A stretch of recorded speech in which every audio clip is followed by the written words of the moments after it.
comme je vous l'ai indiqué après le panorama, nous allons être ensemble pour cette dernière édition de Direct. Merci d'être en notre compagnie. Il est 19h01 ici au Caire, soit 17h maintenant 2, temps universel. Et aujourd'hui, nous allons parler avec notre invité. Nous avons le plaisir d'avoir son Excellence Soriba Camara, ambassadeur de la République de Guinée, qui correspond à Guinée-Conakry en fait. Nous allons parler évidemment relations bilatérales et Afrique, développement de l'Afrique et le rôle des Africains dans ce futur. En tout cas, nous allons commencer par une partie actualité et commentaires comme d'habitude. Le président de la République, Abdel Fattah el-Sisi, avait déclaré hier espérer un nouveau souffle dans les relations entre les pays arabes et les pays arabes les plus peuplés et les États-Unis après la victoire de Trump. L'Égypte espère que la présidence de Donald Trump apportera un nouveau souffle aux relations égypto-américaines, souligne dans un communiqué de la présidence. L'un des premiers dirigeants arabes a adressé ses félicitations aux candidats républicains. Les relations entre Washington et le Caire, un allié clé de longue date au Moyen-Orient, se sont refroidies depuis la destitution donc de Mohamed Morsi en 2013, alors que les États-Unis critiquent régulièrement le bilan en matière des droits de l'homme des autorités mises en place par l'ex-chef de l'armée Abdel Fattah el-Sisi. L'Égypte s'est rapprochée de la Syrie. Le chef de l'État a appelé dans son communiqué à plus de coopération et de coordination pour le bénéfice des peuples égyptiens et américains, ainsi que le renforcement de la paix.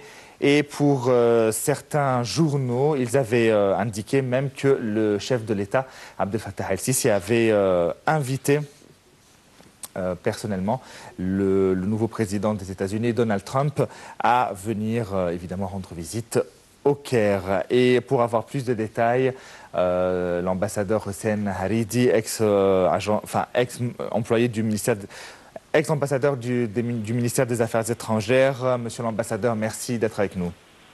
C'est mon plaisir. Nous allons voir ensemble donc cette décision de l'Égypte à être, disons, le premier pays arabe et le premier pays africain à envoyer les félicitations à Donald Trump et pour certains même affirmer avoir invité Donald Trump à visiter le Caire. Sans aucun doute, l'Égypte voudrait tourner la page d'une relation tendue avec l'administration de M. Barack Obama. Et c'est pour cela que le président égyptien a tenu à féliciter le président Donald Trump.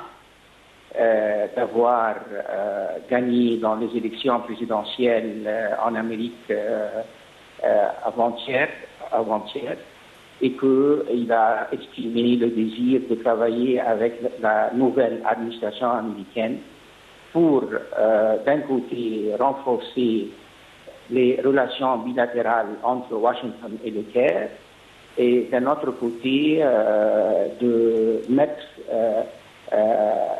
une nouvelle fois un esprit d'inscrire les relations entre les deux pays dans un climat de confiance mutuelle, et ce qui n'était pas le cas malheureusement durant les 5 dernières années de l'administration de M. Obama.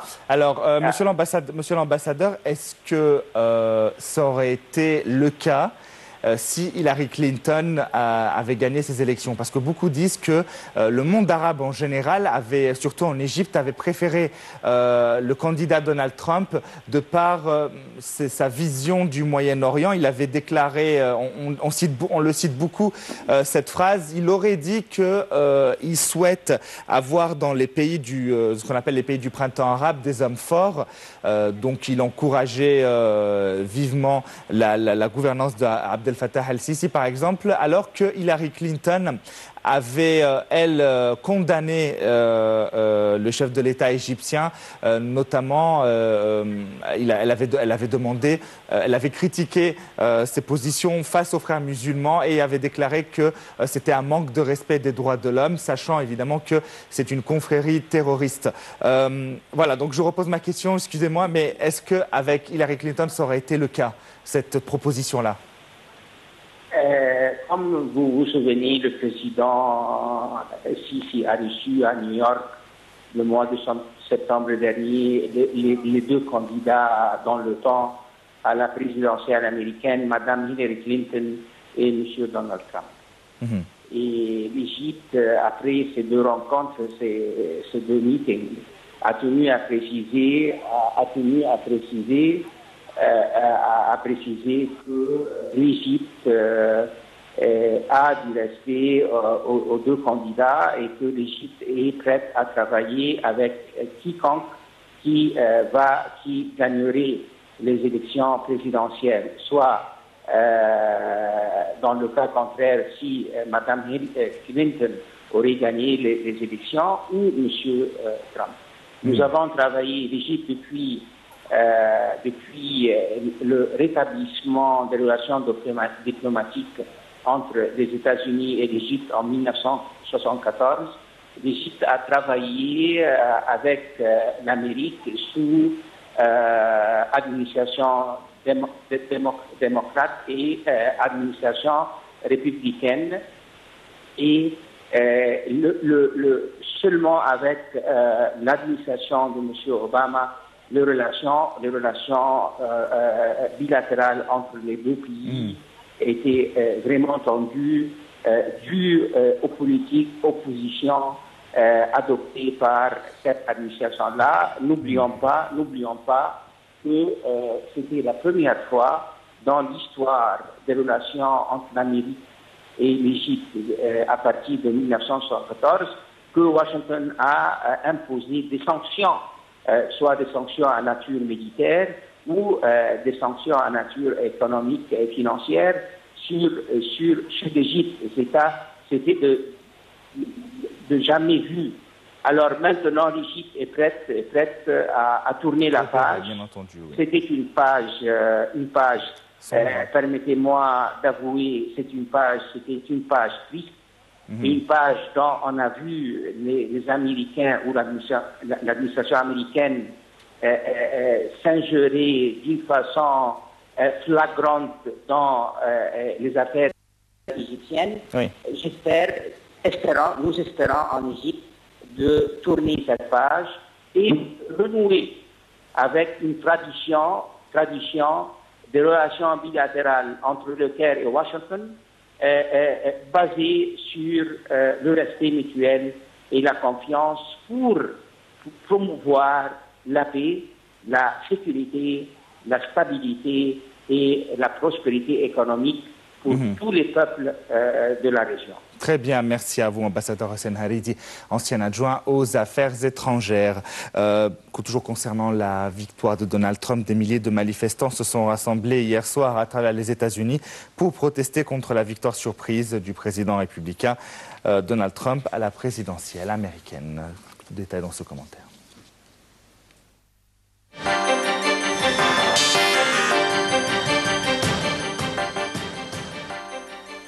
Nous avons une voix, pouvait-on lire sur les pancartes de plusieurs centaines de jeunes manifestants qui s'étaient rassemblés devant la Maison-Blanche à Washington pour une veillée aux bougies en cette soirée pluvieuse, dénonçant les vues racistes et xénophobes, selon eux, de Donald Trump.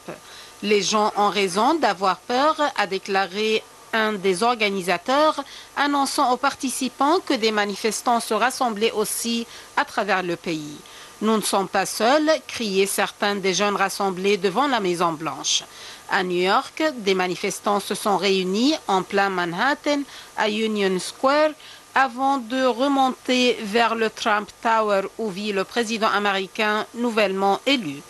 Le système électoral indirect américain ne fonctionne plus de tout, déplorait un manifestant alors que Hillary Clinton a remporté le vote avec quelques 200 000 voix d'avance selon les chiffres provisoires.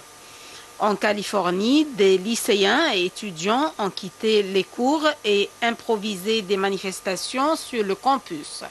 À Los Angeles, il était des centaines devant la mairie à crier que Donald Trump n'est pas leur président.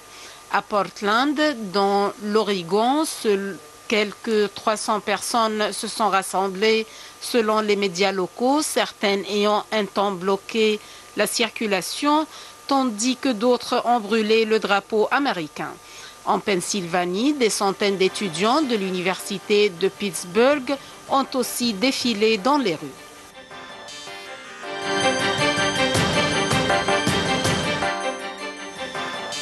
Et nous avons au bout du fil Saïd Zulfakar, ancien membre de l'ONU. Merci d'être avec nous. Je voulais voir avec vous cette élection de Donald Trump qui commence par un pessimisme, des manifestations de la part des étudiants à travers différentes villes des États-Unis. Est-ce que c'est vraiment aussi dangereux que ça, selon vous? Non, dangereux, non. Moi j'avais prévu des troubles. J'étais sur j'étais sur votre plateau hier avant-hier et juste avant les élections. J'avais prévu des troubles, mais je pense que il y a à peu près 25 villes qui sont touchées. Je pense que ça va durer 2 ou 3 jours et que ça va s'atténuer. Vous savez que la jeunesse a peu voté pour M. Trump. À peu près 37% des jeunes seulement ont voté pour Trump, contre 50% des jeunes entre l'âge de 18 et 27 ans.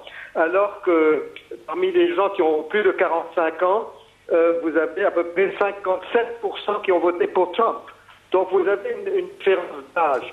Le pays est polarisé, totalement polarisé. Donc nous avons des problèmes de remettre les gens, de les réconcilier. Ça ne va pas être facile. Le discours d'ouverture, le discours de Trump hier, acceptant se félicitant d'avoir gagné, a été un discours de conciliation, si vous voulez. Et je pense qu'il a dans les 2 mois qui viennent, avant de prendre réellement le pouvoir, qui sera le 20 janvier, je pense qu'il devra tout faire pour réconcilier un pays qui est extrêmement divisé et fracturé par le fait qu'en fait, le système politique a été complètement chambardé. Ce sont des jeunes, vous voyez, c'est une nouvelle classe politique qui est venue au pouvoir, qui avait été écartée depuis des décennies. Oui. J'ai envie de vous poser une question sur la nomination ou l'élection de Trump à la Maison-Blanche.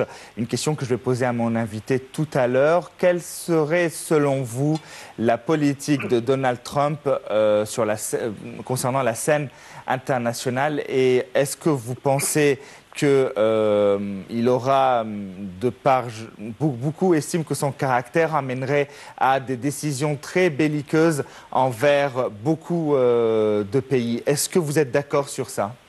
Je suis pas encore d'accord parce que c'est le grand inconnu. Nous ne savons rien sur lui. C'est un personnage qui n'a pas de connaissance de politique étrangère. C'est un homme qui a fait sa campagne surtout pour prendre défense des héritiers de ceux qui sont les laissés pour compte de l'économie américaine. Et j'ai l'impression qu'il va passer la majeure partie de son temps à s'attaquer aux problèmes intérieurs de l'Amérique. Or, en ce qui concerne la politique étrangère, tout dépendra des personnes qu'il va choisir comme le secrétaire d'État, le ministre des Affaires étrangères, qui seront les personnes qui vont le conseiller au Pentagone, aux Affaires étrangères, au ministère de l'Intérieur, etc. Tout dépend de son choix. C'est un homme qui n'a pas de relation particulière avec l'élite politique qui est au pouvoir depuis des décennies. J'ai entendu parler qu'il considérait donner un poste important à l'ancien chef des services secrets militaires, le général Michael Flynn, c'est un personnage qui a critiqué la politique d'Obama de créer un foyer ou un petit État extrémiste musulman dans le nord-est de la Syrie et qui a quitté justement l'armée parce qu'il était en désaccord de l'aide que les Américains donnaient à Al-Qaïda, qui se nomme Jabhat al-Nusra en Syrie, et à Daesh dans le nord-est de la Syrie et le nord de l'Irak. Donc c'est la seule personne dont j'ai entendu le nom. L'autre problème, c'est que son vice-président, qui est un sénateur et qui a été membre de la commission des affaires étrangères, est un homme qui est très proche des belliqueux du Parti républicain. Il s'appelle Michael Pence. Michael Pence est un ami intime de Dick Cheney, l'ancien vice-président américain. C'est un ami de Donald Rumsfeld, qui est l'ancien ministre de la guerre. Des gens qui ont déclenché des guerres d'agression en Afghanistan et en Irak. Donc, il faut être conditionné pour l'instant et attendre, être patient, savoir quelle va être l'équipe qu'il va choisir. Exactement. Malheureusement, en ce qui concerne le Moyen-Orient, ces principaux conseillers, c'est un américano-israélien qui s'appelle Friedman, et l'autre, c'est un Libanais de l'extrême droite qui s'appelle Walid Farid. Ce n'est pas un très bon choix, si vous voulez, pour le Moyen-Orient.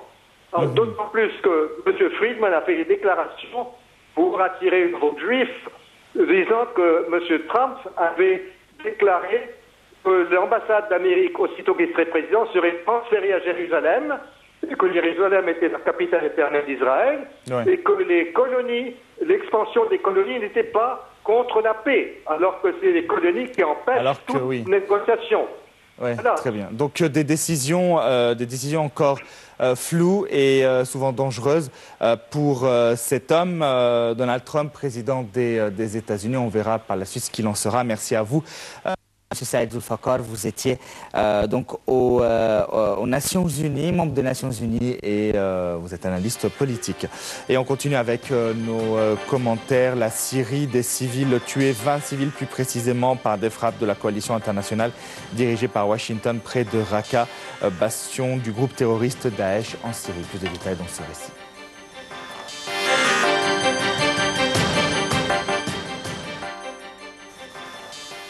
Selon l'OSDH, 20 civils, dont 9 enfants et 2 femmes, ont été tués dans des frappes de la coalition mardi soir sur le village d'Al-Hisha, à environ 40 km au nord de Raqqa. Au moins 32 autres ont été blessés, selon cette organisation qui dispose d'un vaste réseau de sources dans le pays en guerre. Le village, contrôlé par Daesh, a aussi été la cible d'un assaut des forces démocratiques syriennes, les FDS, alliance de combattants dominée par les forces kurdes, qui mènent la bataille pour Raqqa à terre. La coalition confirme qu'elle a mené des frappes dans le secteur, a déclaré le colonel américain John Dorian, un porte-parole de la coalition. Cependant, des informations spécifiques sont nécessaires pour déterminer si la coalition est responsable des frappes et en compte la mort des civils, a-t-il ajouté. Une porte-parole des FDS a démenti pour sa part la mort de civils, estimant que ces accusations sont le fait de Daesh. Les FDS ont affirmé que 6 terroristes de Daesh avaient été tués par les frappes de la coalition sur Al-Hisha, précisant que le groupe ultra-radical empêchait les civils de quitter la localité pour qu'ils servent de bouclier humain. D'après l'OSDH, le bilan total de civils tués depuis septembre 2014 en Syrie par des frappes de la coalition internationale s'élève désormais à 680, dont 169 enfants. De leur côté, les militaires américains ont déclaré mercredi que les bombardements américains en Irak et en Syrie contre Daesh avaient fait jusqu'à 119 victimes civiles depuis leur début en 2014.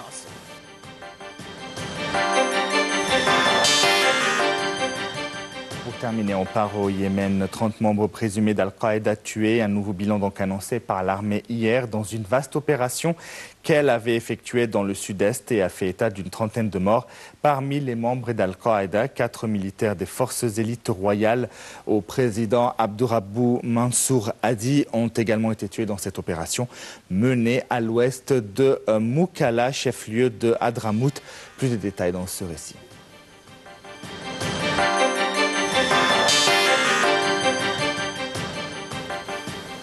Une trentaine de membres présumés d'Al-Qaïda au Yémen ont été tués dans une vaste opération de l'armée yéménite soutenue par la coalition militaire arabe dans le sud-est, selon un nouveau bilan annoncé mercredi par l'armée. L'opération a duré 24 heures et s'est terminée mercredi matin près de Moukalla, ville reprise en avril en membres du réseau extrémiste. Selon un responsable des services de sécurité, il s'agit d'une opération préventive avec l'aide de la coalition arabe qui intervient au Yémen en soutien au gouvernement. Après le retrait de Moukalla, les combattants de l'organisation terroriste Al-Qaïda se sont repliés sur les hauteurs. Mais ils continuent de menacer Moukalla et il n'est pas exclu qu'ils lancent des attaques pour se venger, selon ce responsable. 4 militaires des forces d'élite loyales au président Abdrabou Mansour Hadi ont également été tués et 12 autres blessés dans cette opération menée à l'ouest de Moukalla, chef-lieu de Hadramout, ajoute un communiqué du commandement de la 2e région militaire. Le conflit qui oppose le gouvernement aux rebelles chiites Houthis depuis 19 mois a aidé Al-Qaïda à renforcer sa présence dans le sud et le sud-est du Yémen, même s'il a été chassé de Moukalla.